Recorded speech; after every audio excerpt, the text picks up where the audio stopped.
Leaks, lies, cheating. French people? In Counter-Strike, we got enough drama queens to film a telenovela. In this video, we're doing a crash course on CS's most infamous moments of drama and controversy, ranging from the ridiculous to the downright sinister. I'm Farivar, this is Dupe Counter-Strike. Let's get started.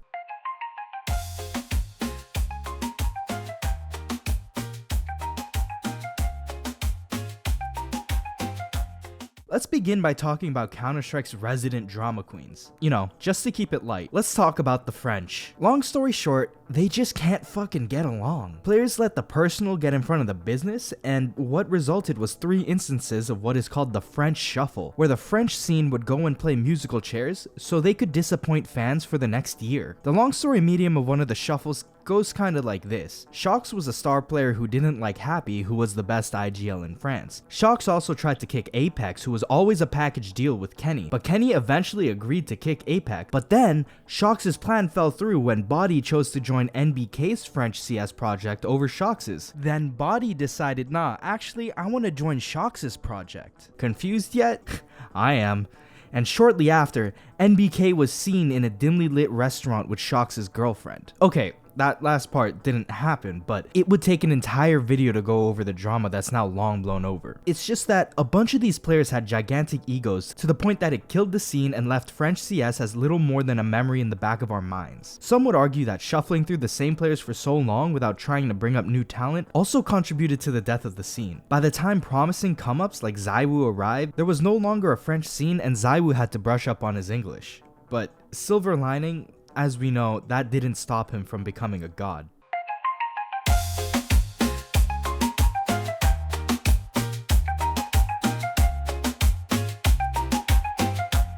"2014 was a different time. The sun shined brighter, knives were cheaper, we were happy in our own little bubble of underage gambling. Little did we know, we weren't the only ones partaking in activities that we shouldn't have been. The IBP match-fixing scandal set the tone for Counter-Strike's tumultuous decade to come. During a CEVO match against Netcode Guides, IBuyPower, then considered to be one of North America's best teams, played uncharacteristically poorly. So much so that it seemed suspicious. Rumors then arose of a scheme most scandalous. The game was rigged from the start. People remembered that Dazed owned a part of Netcode Guides. And conflict of interest aside, who better to throw against than your own organization? It's a win-win. Screenshots were then leaked of a discussion between Shazam and a friend, implying that the game was thrown. This caught the attention of Counter-Strike's resident bloodhound Richard Lewis, who at the time was working for the Daily Dot, and thus, the trail of crumbs was beginning to sprinkle. It turned out that besides the core 5 members of the team, there were 3 more individuals involved in the scandal. Casey Foster, the co-owner of Netcode Guides, who knew of the plot, Deborn, a pro player affiliated with the IBP team, and Cud, who supplied the accounts that placed the bets on CSGO Lounge.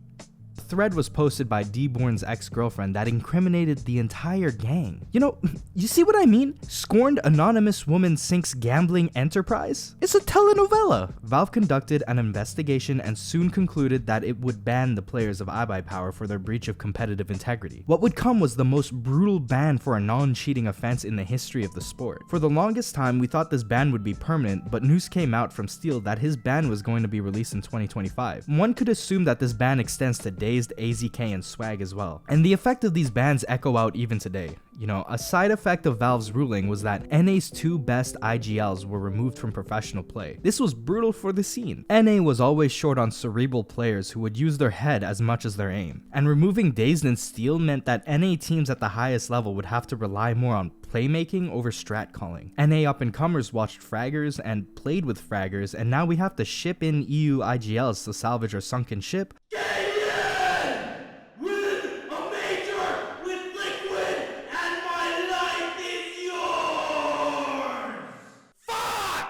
Or export players out to play on international teams. It's worth mentioning that in all this, Swag was still a teen, and I have some opinions on his ban that I'll get back to later. In the end, esports careers are short, and I think this really leaves the scene vulnerable to match fixing. If you know your time at the top is short and you need to secure your future after CS, I'm pretty sure most players would fall to the temptation. Do you know what else is tempting? Free skins! We're doing a giveaway! Who's we? We are Dupe.fi, a new way to buy and sell CS2 items for the community, by the community, with the community's feedback. We've been working for over a year now and we are finally in closed beta. I think you should join us. Here's why. Dupe is the absolute cheapest and safest way to buy and sell CS items. And you also get a 0% fee on your first $1,000 in sales, custom domain name for your personal stall, a founding member badge for your profile, and 200 dupe points. What the hell are dupe points? Well, I can't tell you what they are just yet. They're probably more useful than Valve anti-cheat. Oh, and speaking of cheaters, that brings us to our next segment.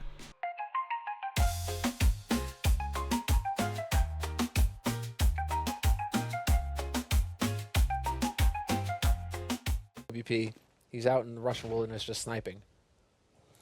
Did Emilio just get vac banned? What? What?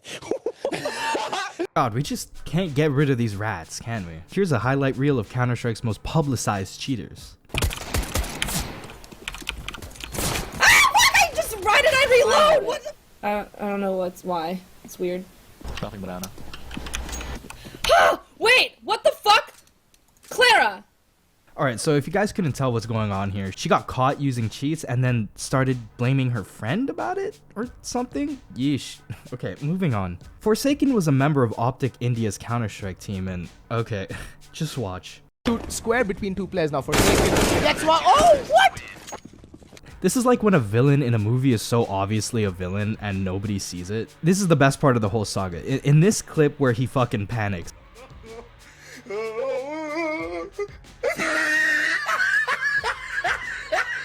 Way to look innocent, bro. You know what really sucks about this whole ordeal is that this one incident ended up tarnishing the name of Indian CS and essentially killed it before it could get anywhere. The unfortunate reality is that when you're part of an underrepresented group and you're entering the world stage, you're not just representing yourself, but everybody else back home. It really sucks that this is the world that we live in, that one dude's fuck up ended up killing an entire scene, but at the same time,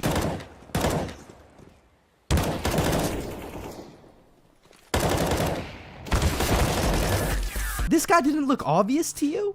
Oh, geez, and more French drama. Cali was one of the early stars of CSGO. This vac ban ended up being the end of his career, and it gave birth to one of Counter-Strike's most iconic clips. Cali vac banned? Cali vac banned? No. What? I'm gonna check one second. Seriously? No. Seriously? No. Seriously? No. Okay, here's a particularly sad one. A young rising star in the Finnish scene whose career was cut short because he was vac banned.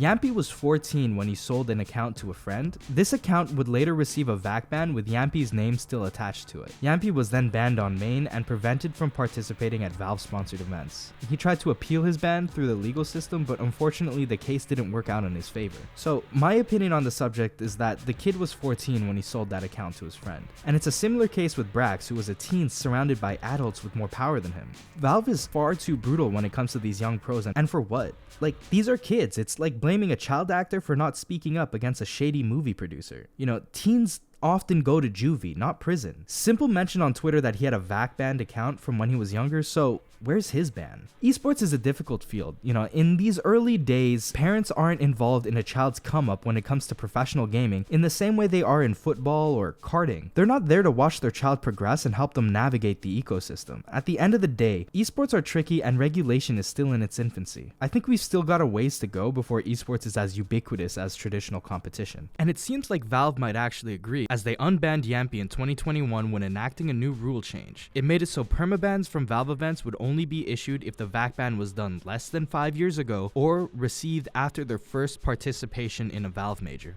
Seems fair to me. But by now Yampy is a Valorant pro, but I wouldn't be surprised if he pulls a TENS and gets sick of Valorant as well, because, I mean, they come back. They always come back. Alright, speaking of cheaters, here's a lost bit of drama involving those who were supposed to save us from them. Could you reach into your breast pocket and tell me what's there? What now?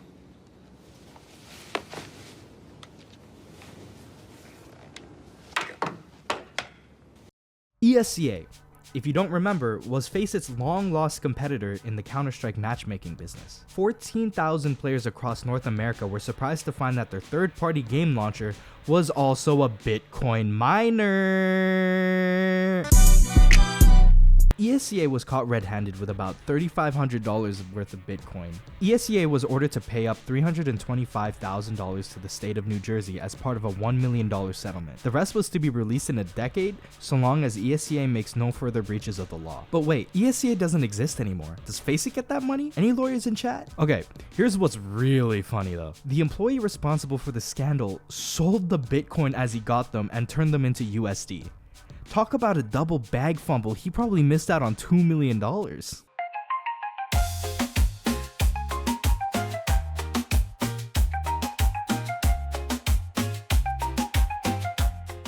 During the online era, when tournaments were held online due to COVID lockdowns, there was a bug that allowed coaches to position their camera anywhere they wanted in-game during the match. Cheating! You shouldn't know that info. Knowing how enemies are positioning themselves and the pattern of their play without the veil of guesswork is essentially cheating. You could call attack and just tell the team what patterns are present, and you would almost get away with it so long as you had a silver tongue. Knowledge of its bug made its way to tournament administration during the online era.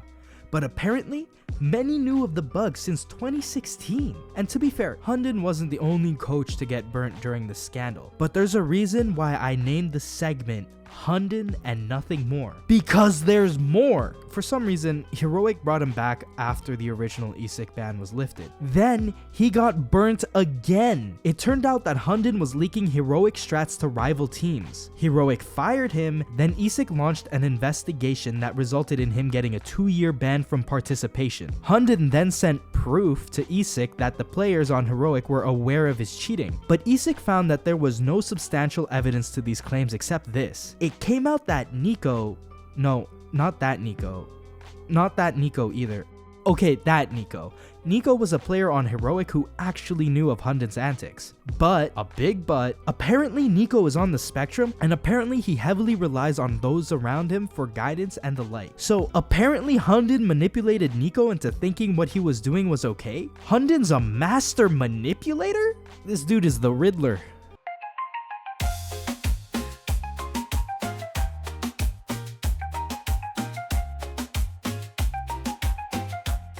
The Mercedes that ended it all. In 2017, a challenge was given to Taz by the boss of VP. Win DreamHack Las Vegas, and you get a Mercedes. That didn't go over well with the other players. Pasha did an interview recently where he gave a summary of the situation, in which Neo felt that he deserved the Mercedes as he was the IGL who put in extra hours and effort into building the team into what it was. Sounds fair. Pasha seemed to agree as well.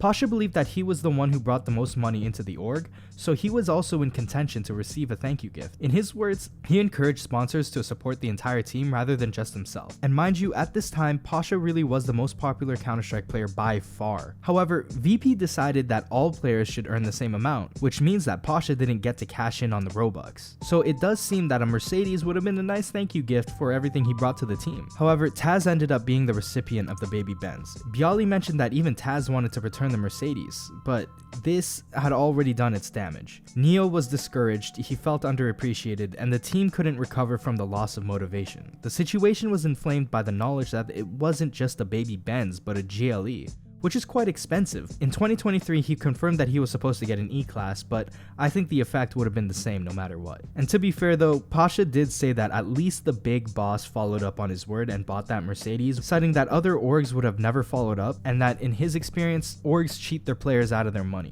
So, I guess that's great, but man, it's so simple. Just say, sorry boys, I didn't consider it would be unfair. Here's a $10,000 bonus for all of you. Let's plow the next major and we'll all get matching Benzes. Like, it's that simple. Conflict resolution. Learn it? And this one hurts because VP was my favorite team to watch for both the plays and the personality. It was like watching your really cool uncles do cool uncle shit. They were like dad lore, the team. But good news is, it doesn't seem like there's any more bad blood between the VP guys. So, Polish Last Dance? A gift tearing 5 people apart. Telenovela. Like and subscribe! Thanks.